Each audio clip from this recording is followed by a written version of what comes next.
"You don't belong here, and you never will."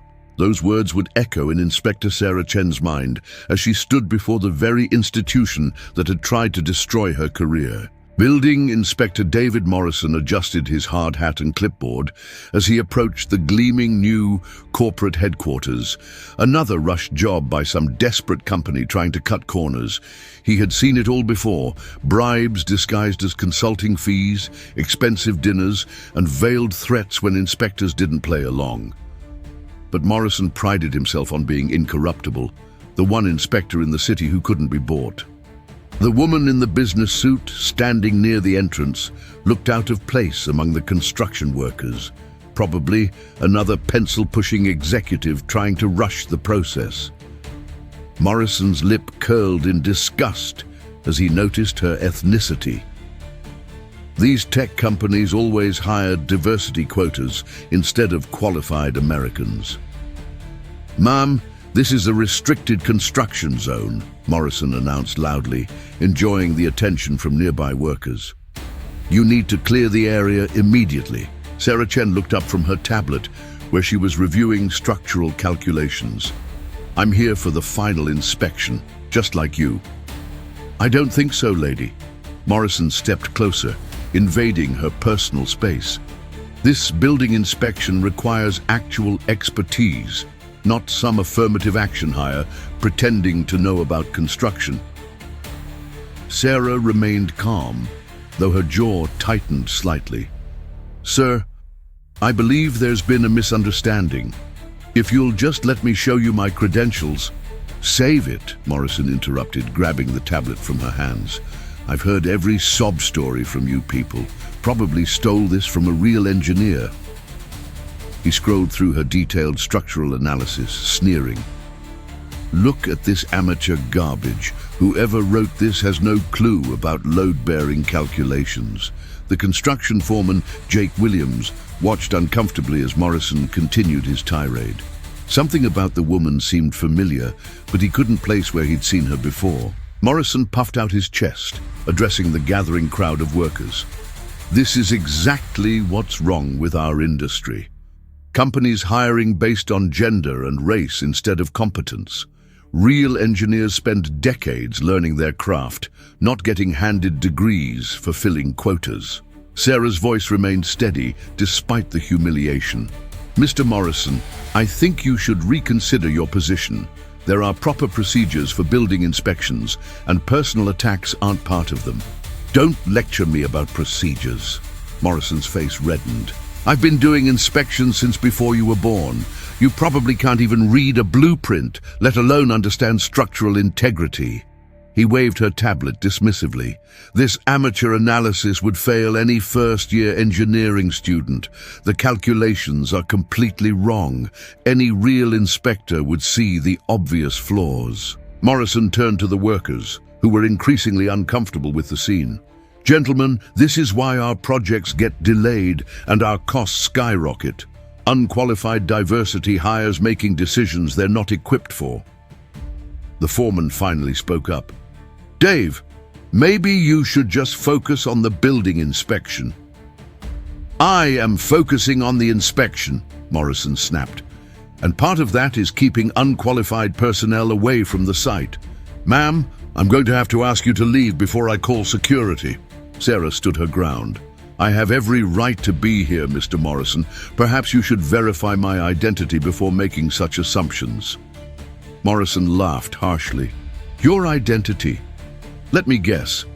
Another fake consultant trying to justify your presence with made-up credentials. I've seen it all before." He turned to Jake. "Foreman Williams, please escort this woman off the premises. We have real work to do." But Jake was staring at Sarah with growing recognition and horror. He had just remembered where he'd seen her before, on the cover of Engineering Weekly as the city's youngest chief building inspector. "Dave," Jake said quietly, "I think you might want to reconsider." "Reconsider what?"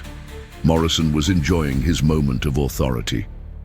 "The only thing I'm reconsidering is whether to report this company for allowing unauthorized personnel on a construction site." Sarah finally spoke with quiet authority. Mr. Morrison, before you continue, you should know that I'm recording this conversation for the official inspection report. Everything you've said will be documented. Morrison scoffed. Record away. I stand by every word. Someone needs to have the courage to say what everyone's thinking, that diversity quotas are destroying the integrity of our profession. The crowd of workers was growing larger, drawn by Morrison's increasingly loud voice. Several were filming with their phones, sensing that something significant was happening. Furthermore, Morrison continued, warming to his audience, I want everyone here to witness that I, David Morrison, Senior Building Inspector with 23 years of experience, am the only qualified professional on this site. Anyone else claiming expertise is either deluded or deliberately misleading. Sarah looked around at the gathering crowd, then back at Morrison. Are you quite finished with your assessment of my qualifications? Lady, I haven't even started. You want to know what I think? I think you're probably here to cause problems, to find some imaginary discrimination so you can file a lawsuit. It's the oldest trick in the book. Show up where you don't belong, get yourself thrown out, then cry racism. The construction workers were exchanging increasingly uncomfortable glances. Several had worked on city projects before and were beginning to recognize Sarah. Morrison pulled out his official inspection clipboard. Let me tell you something about this building inspection. The structural calculations you were pretending to review, they're wrong, dead wrong. Any competent engineer would spot the errors immediately. He pointed at her tablet. Your so-called analysis missed critical load distribution problems in the support framework. The foundation calculations are completely inadequate for a building this size. The steel beam specifications are wrong for the intended use. Sarah raised an eyebrow. Is that your professional opinion, Mr. Morrison? It's not an opinion, it's a fact. And the fact is, this building is structurally unsound based on these amateur calculations. I'm going to have to shut down this project until real engineers can fix the obvious mistakes. Jake the foreman was now frantically trying to get Morrison's attention, but the inspector was too caught up in his performance to notice. Ma'am, Morrison concluded with satisfaction, this is what happens when unqualified people try to do jobs they're not equipped for. Buildings fall down, people get hurt. That's why we have standards, even if companies like yours think you can ignore them. Sarah nodded slowly. I see. So your professional assessment is that the structural design is fundamentally flawed? Absolutely. The whole project needs to be scrapped and started over with competent oversight. And you're prepared to put that assessment in writing? Morrison straightened with pride. Lady, I've been shutting down bad projects for over 2 decades. This is just another example of what happens when politics takes priority over competence. Sarah reached into her briefcase and pulled out an official document. Mr. Morrison, since you've made such definitive statements about the structural integrity of this building, I think you should know exactly whose work you've just declared incompetent. Morrison glanced at the document dismissively. I don't care whose work it is. Bad engineering is bad engineering. The structural calculations you've been criticizing, Sarah continued calmly, were personally reviewed and approved by the chief building inspector for this district. Morrison shrugged. Then the chief inspector made a mistake. Wouldn't be the first time politics influenced engineering decisions. Sarah smiled for the first time since the confrontation began. Mr. Morrison, I'd like you to meet the chief building inspector who approved those calculations. She held up her official identification badge, the gold seal clearly visible even from several feet away. Chief Inspector Sarah Chen. I've been overseeing building safety in this district for 8 years. The construction site fell completely silent. Morrison's face went through several color changes as the implications hit him. You just spent the last 30 minutes explaining to me why my own work is incompetent, Sarah continued. You've declared that I'm unqualified to do the job I've been doing successfully for nearly a decade. You've stated on record that the building I personally designed and approved is structurally unsound. Morrison's clipboard slipped from his suddenly nerveless fingers. But here's what you didn't know, Mr. Morrison. This isn't just any building inspection. This is your final performance review. Sarah pulled out a thick file folder. For the past 6 months, the city has been investigating complaints about your conduct. Complaints about discrimination, about incompetent inspections, about taking bribes from contractors who wanted to avoid proper safety protocols. Morrison's face was now completely white. You never what, Mr. Morrison? Never took money from Sullivan Construction to approve substandard concrete. Never demanded personal payments to expedite inspections. Never told a Hispanic contractor that people like him should stick to landscaping. The gathered workers were now staring at Morrison with disgust rather than sympathy. This morning's performance was the final piece of evidence we needed, Sarah continued. You've demonstrated exactly the kind of bias and incompetence that puts public safety at risk. She gestured to the building behind them. You declared this structure unsafe based on calculations you couldn't understand. Well, Mr. Morrison, those calculations were personally verified by 3 independent structural engineers, reviewed by the State Safety Commission, and approved by federal regulators. Morrison found his voice, though it came out as a whisper. Ma'am, Chief Inspector, I didn't realize. You didn't realize because you were too busy making assumptions, Sarah replied. You saw a woman of Asian descent and immediately concluded she couldn't possibly understand engineering. You saw someone who didn't look like your idea of an expert and decided her work must be incompetent. She opened her file folder. But your biggest mistake wasn't insulting me, Mr. Morrison. Your biggest mistake was doing it in front of witnesses, on camera, while making false claims about structural safety that could have endangered lives. Morrison looked around desperately at the construction workers, searching for support that was no longer there. Mr. Morrison, Sarah announced formally, your city inspector credentials are hereby revoked. You're terminated from the Building Safety Department effective immediately. Furthermore, I'm referring your case to the district attorney for criminal charges related to bribery, falsification of safety records, and reckless endangerment. Morrison collapsed against a concrete barrier, the reality of his situation finally sinking in. But Chief Inspector, Sarah continued, there's something else you should know. The structural calculations you criticized so confidently, they're not just correct, they're revolutionary.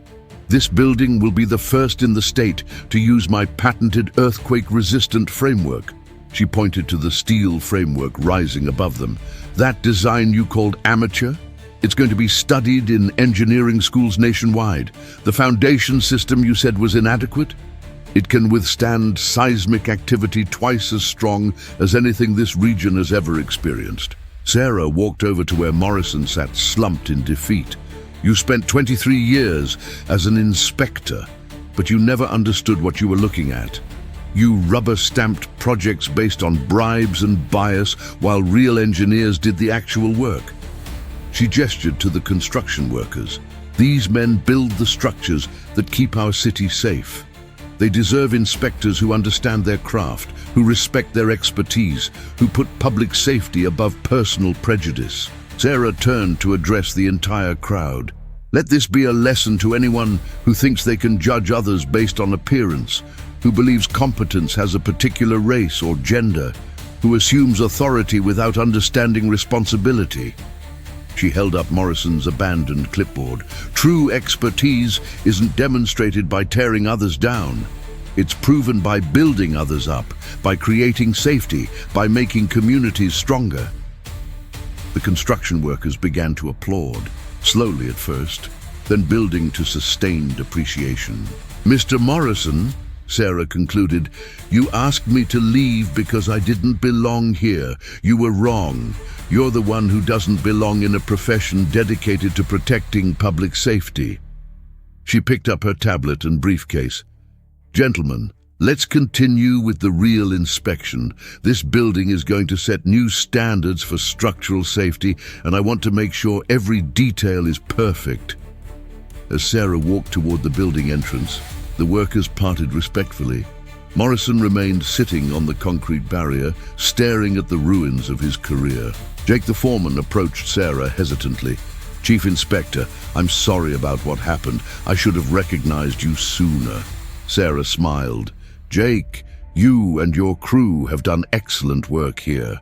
Don't let one bad inspector overshadow the pride you should feel in building something that will protect families for generations." She looked back at Morrison one last time. The real tragedy isn't that he lost his job today. The real tragedy is how many qualified people he probably drove away from careers in engineering because he couldn't see past his own prejudices. Sarah entered the building for her inspection, leaving Morrison to contemplate how his assumptions had destroyed everything he thought he had built. 6 months later, the building Morrison had declared unsafe was featured on the cover of International Engineering magazine as a breakthrough in earthquake-resistant design. Sarah Chen was named Engineer of the Year by the National Safety Council. Morrison was serving a 2-year sentence for corruption and facing civil lawsuits from contractors whose projects he had sabotaged. The city had recovered over $3 million in bribes and kickbacks linked to his inspections. The building he had tried to shut down became a model for disaster-resistant construction, with delegations from around the world coming to study Sarah's innovative techniques. It housed a technology company that employed over 2,000 people, many of them from the diverse backgrounds Morrison had claimed were unqualified for technical work. Sarah often walked past the construction site on her way to work, remembering the moment when prejudice met competence and lost decisively. The building stood as a monument to what could be accomplished when expertise was valued over assumptions, when safety took priority over bias. Sometimes justice doesn't just wear a hard hat. Sometimes justice carries engineering credentials and builds a better future for everyone. If this story inspired you to think about the power of perseverance and expertise over prejudice, please share it with others. Hit that subscribe button for top life stories. We bring you real stories of courage triumphing over ignorance, of competence defeating bias, and of individuals who refuse to let others define their worth. Your story of standing up to injustice could be featured next. Remember, never underestimate the power of knowledge, preparation, and quiet confidence. Truth and competence always win in the end. If this story inspired you to think about the power of perseverance and expertise over prejudice, please share it with others. Hit that subscribe button for top life stories. We bring you real stories of courage triumphing over ignorance, of competence defeating bias, and of individuals who refuse to let others define their worth. Your story of standing up to injustice could be featured next. Remember, never underestimate the power of knowledge, preparation, and quiet confidence. Truth and competence always win in the end.